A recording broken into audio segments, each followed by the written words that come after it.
Hi friends, today recipe மாங்காய் பச்சடி.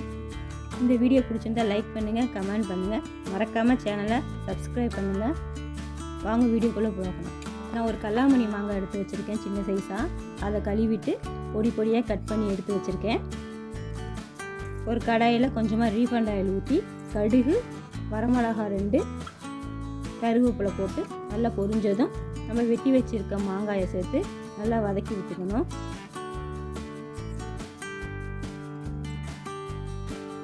ஒரு நிமிஷம் வதங்கினோம்னா மாங்காய் அந்த மாதிரி கலர் மாறிடும்.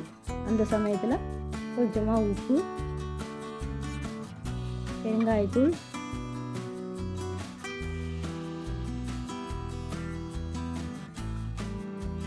மிளகாய்த்தூள்.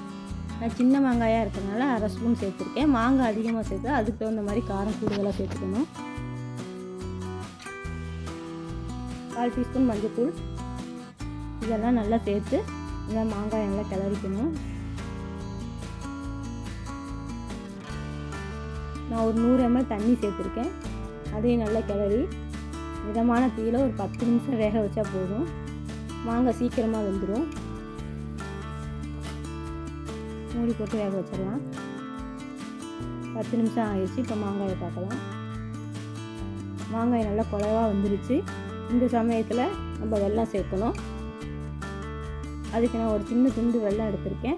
அதை நல்லா பொடி பண்ணி தூளாக்கிட்டு சுத்தம் பண்ணி எடுத்து வச்சுருக்கேன்.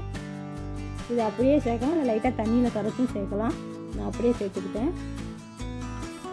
வெல்லம் நல்லா கரைஞ்சதும் ஒரு 2 நிமிஷம் நல்லா கிளறி விட்டுட்டு உப்பு காரம் எதுவும் பத்தலைன்னா இந்த நேரத்தில் நம்ம சேர்த்துக்கலாம். மாங்காய் பச்சடி ரெடி.